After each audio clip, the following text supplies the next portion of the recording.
저희가 오늘 톱뉴스로 전해드렸습니다. 뉴욕 증시가 오늘 새벽에 급락했습니다. 제롬 파월 연준 의장이 한꺼번에 금리를 0.75%포인트 올리는 이른바 자이언트 스텝의 선을 그으면서 어제 하루 안도 랠리가 이어졌지만 긴축이 계속될 것이라는 불안감이 하루가 지난 뒤에야 반영됐다는 평가입니다. 오늘 우리 증시도 하락세를 이어가고 있습니다. 김영익 서강대 경제대학원 교수와 함께 자세히 짚어보겠습니다. 어서 오십시오. 안녕하십니까. 안녕하십니까. 뉴욕 증시가 엄청나게 떨어졌더군요, 오늘. 예, 그렇습니다. 기술주로 중심으로 구성되어 있는 나스닥 지수가 하루에 거의 5% 정도 떨어졌죠. 이렇게 주가가 왜 떨어지느냐? 금리 인상도 있습니다만은 나스닥 시장에 기술주의 거품이 발생했고요. 그 거품이 붕괴되는 과정이다 이렇게 볼 수가 있습니다. 그래서 주가가 오르려면은 금리가 낮아야 되고 경기도 좋아야 되는데 지금 연준의 금리도 올리고 시장 금리도 올랐고요. 그다음에 미국 경제가 지난 1분기 연율로 마이너스 1.4% 성장했어요. 예. 금리도 오르고 경기도 안 좋으니까 기술주 중심으로 주가가 떨어질 수밖에 없었던 것 같습니다. 앞으로도 기술주가 더 많이 떨어질 가능성이 있습니까? 예, 앞으로 경기가 좋아져야 될 텐데요. 예, 그런데 경기가 좋아질 가능성보다는 나빠질 가능성이 좀 더 높거든요. 그래서 금리 인상하고 난 그 시점에는 미국 주가가 올랐었어요. 예. 근데 어제는 급락했는데요. 예, 투자자들 전문가들이 생각해 보니까 만약 미국 연준 파월 의장이 물가를 잡으면서 경기를 연착륙시킬 수 있을 것인가 연준에 대한 좀 의심이 들었던 것 같습니다. 연준 의장은 경기가 연착륙할 가능성이 높다. 그런데 수요 측면에서 물가가 상승하면은 재정 정책이나 긴축 정책을 해가지고 물가도 잡고 경기 연착륙도 시킬 수 있어요. 그런데 지금 물가가 오른 것은 수요 측면보다는 공급 측면에서 국제 유가도 원자재까지 올라버리니까 사실 여기에서는 연준이 별로 할 일이 없습니다. 예를 들어서 유가가 올랐다고 해서 연준이 원유 생산 늘릴 수도 없는 거고요. 곡물 가격이 올랐다고 해서 곡물 생산을 늘릴 수도 없는 겁니다. 그래서 연준은 금리 인상을 통해서 소비 투자를 이축시킬 수밖에 없죠. 그렇게 되면은 결국 경기가 연착륙보다는 경착륙할 가능성이 있다. 이런 기대가 작용하면서 어제 주가가 급락했던 것 같습니다. 예. 이외에도 주가를 끌어내린 요인들 좀 짚어볼 때 국제 유가를 살펴볼 수 있을 것 같아요. 예, 그렇죠.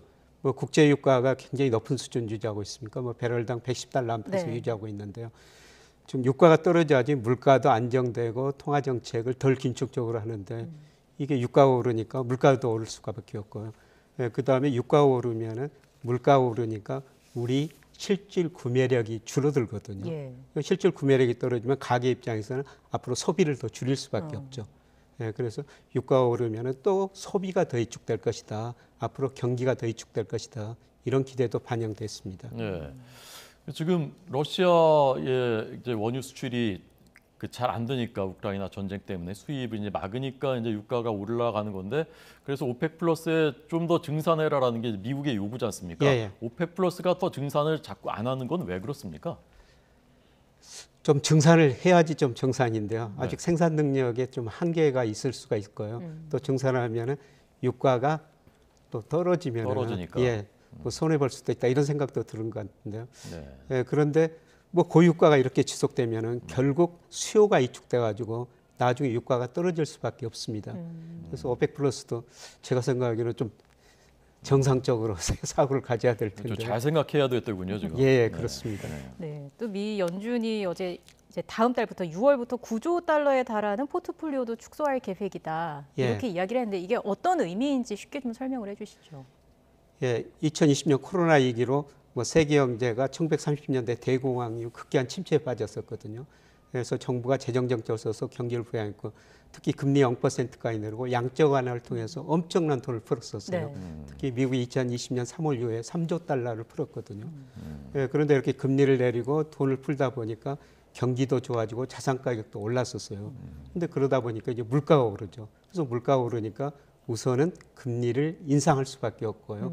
금리 인상하고 물가를 충분히 잡을 수가 없거든요. 네, 그래서 양적 긴축이라는 것은 시중에 풀었던 돈을 환수하는 거예요. 연준이 지금 국채 모기지 채권을 많이 가지고 있거든요. 네, 그걸 시중 은행에다가 되팔면서 돈을 환수하는 겁니다. 네, 그래서 앞으로 2달 동안 475억 달러, 그 3개월 후부터는 약 950억 달러 돈을 환수하겠다, 돈을 줄이겠다는 것이죠. 이게 말이 그렇지 9조 달러를 풀어놨다는 게 우리 돈으로 하면 일경원이더라고. 일경원. 네, 그렇습니다. 이걸 이제 이렇게 빠른 속도로 걷어들이면 이게 괜찮습니까? 근데 이렇게 빨리 걷어들여도? 좀 어려운 문제가 있을 수가 있죠. 사실 그렇게 돈이 많이 풀었기 때문에 금리도 적정 수준보다 낮았고요. 그다음에 주가도 많이 올랐고 사실 우리 집값도 많이 올랐다고 그러지만 미국 집값이 우리보다 더 많이 올랐었습니다. 그렇군요. 그래서 최근에는 저 채권 시장에서 거품이 붕괴되고 있거든요. 예. 미 국채 10년 수익률이 뭐 한 2년 전에 0.6%까지 떨어졌어요. 예, 지금 3%가 넘어섰거든요. 그만큼 채권 가격은 떨어졌고 채권 시장에 거품이 붕괴되고 그다음에 주식 시장 지금 나스닥 중심으로 기술주가 많이 떨어지면서 거품 붕괴 조짐이 나타나고 있고요. 네. 여기서 더 긴축을 하면은 이제 부동산 시장마저 꺼질 수가 있다는 것이죠. 예, 그래서 참 쉽지 않은 상황인 것 같습니다. 단기적으로는 좀 시장의 부담이 불가피한 측면이 있다고 봐야 되는 건가요? 예, 그렇습니다. 알겠습니다. 또 증시에 영향을 많이 받는 게 그 가상화폐 비트코인 아니겠습니까? 이게 예. 또 하루 만에 급락했다고 하는데 이 가상화폐 가치 흐름은 어떻게 전망하고 계십니까? 뭐 우리도 작년 그 11월 달에 8,200만 원까지 올라갔다가 오늘 보니까 4,700만 원에서 많이 떨어졌죠. 네. 예, 그런데 아주 장기적으로 보면은 이 가상화폐 결정의 유동성도 중요하지만은 달러 가치가 더 중요하거든요. 예, 그런데 제가 분석해 보면은 미국 무역 수지 적자, 경상 수지 적자가 지속할 수 없을 정도로 너무 많이 늘어나고 있어요. 특히 지난 3월 한 달만 보더라도 미국 무역 수지 적자가 110억 달러, 역사상 최고치거든요. 예. 이렇게 무역 수지 적자가 많이 늘어나고 있는 걸 보면은 장기적으로 달러 가치는 좀 하락할 수가 있습니다. 뭐 달러 가치 하락하면은 상대적으로 금값도 오르고 비트코인 가격도 오르죠. 단기적으로는 좀 유동성 축소 때문에 비트코인이 더 떨어질 텐데 아주 멀리 내다 보면은 뭐 장기적으로 좀 오를 가능성이 있다고 저는 전망하고 있습니다. 네, 이건 많은 분들이 지금 관심사니까요. 예, 예. 아주 멀리 내다보면 장기적이라는 게 대략 어느 정도를 말씀하시는 겁니까? 예, 저는 뭐 1년 후 정도를 장기라고 보고 있는데요. 예.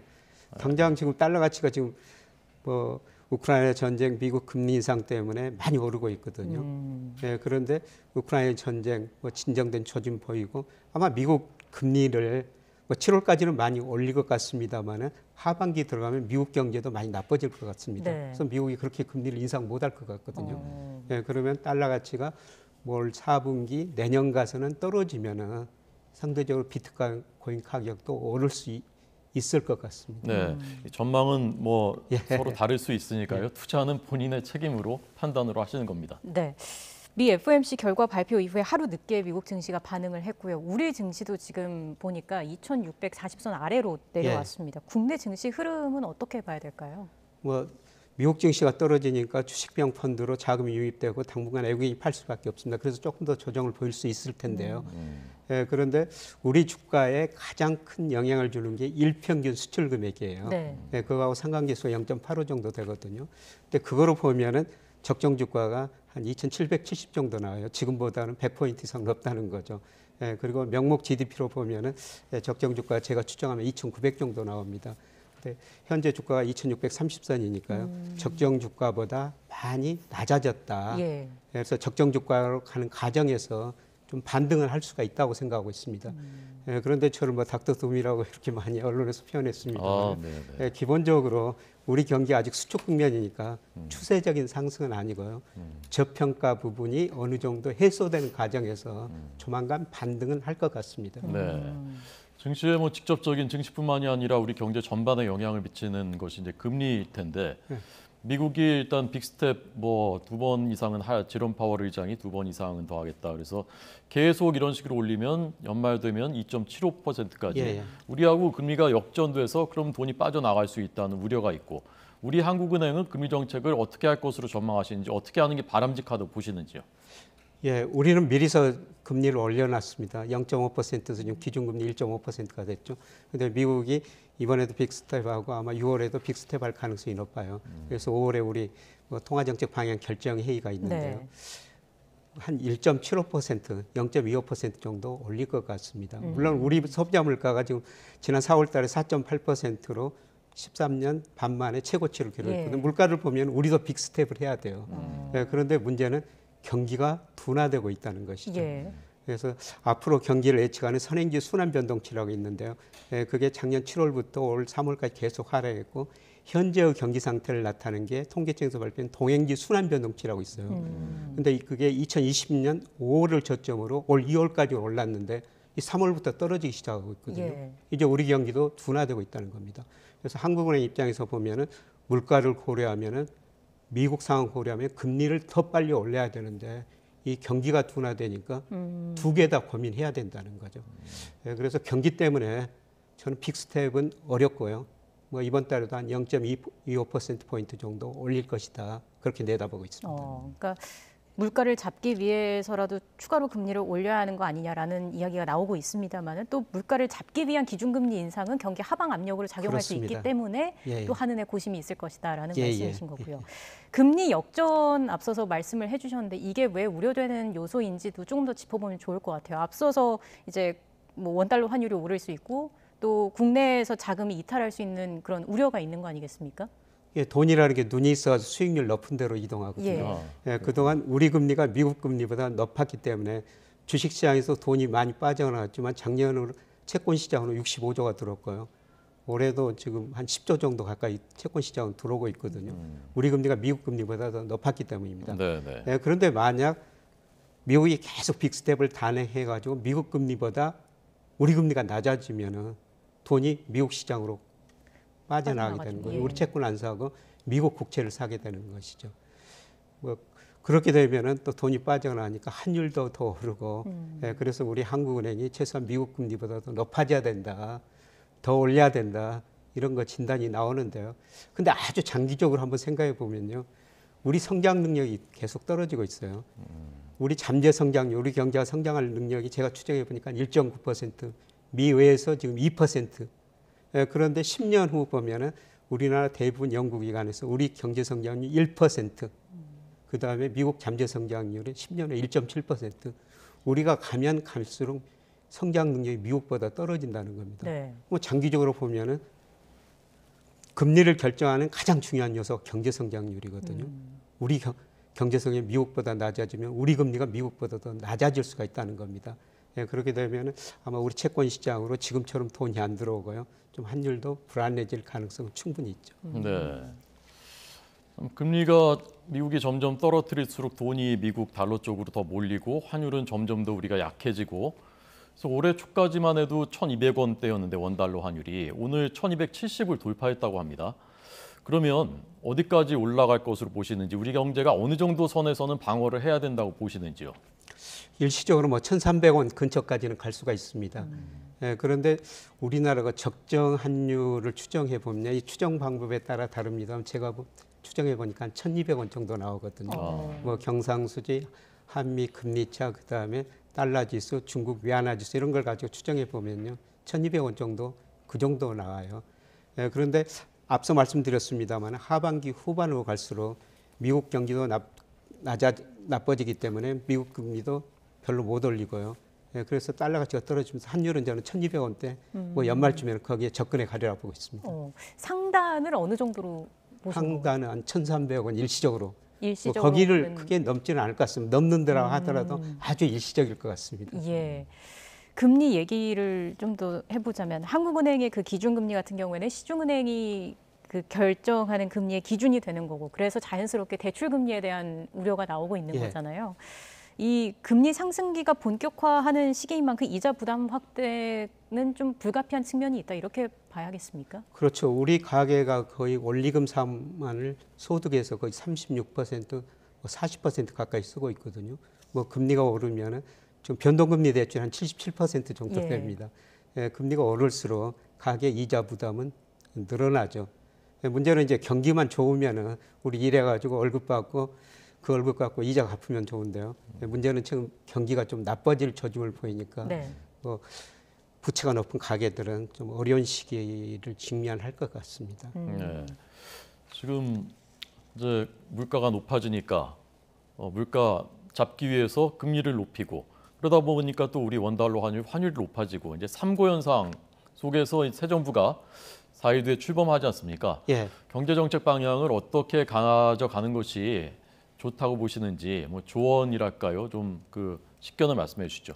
해야 하는. 참 어려운 시기일 것 같습니다. 수요 측면에서 물가가 오르면 재정 통화 긴축을 통해서 물가를 잡을 수가 있는데요. 지금 국제 유가도 원자재 가격이 가지고 물가가 오르거든요. 그거는 정부가 어떻게 할 수가 없어요. 네네. 그래서 제가 보기에는 소득 정책을 써야 된다. 정부가 시장에 좀 개입해야 된다. 특히 공공 쪽에는 개입할 것 같고요.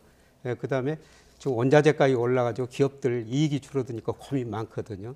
그거를 소비자 물가에 그대로 전가시키기보다는 기업들도 생산성 개선을 통해 가지고 원자재 가격 그것을 좀 삭감 좀 하는 방향으로 나가야죠. 참 쉽지 않습니다. 네. 알겠습니다. 새 정부 민관이 같이 노력을 해야 되는 거군요. 네. 새 정부가 어떤 묘안을 또 내놓을지 지켜봐야겠습니다. 지금까지 김영익 서강대 경제대학원 교수와 함께했습니다. 고맙습니다. 네, 고맙습니다.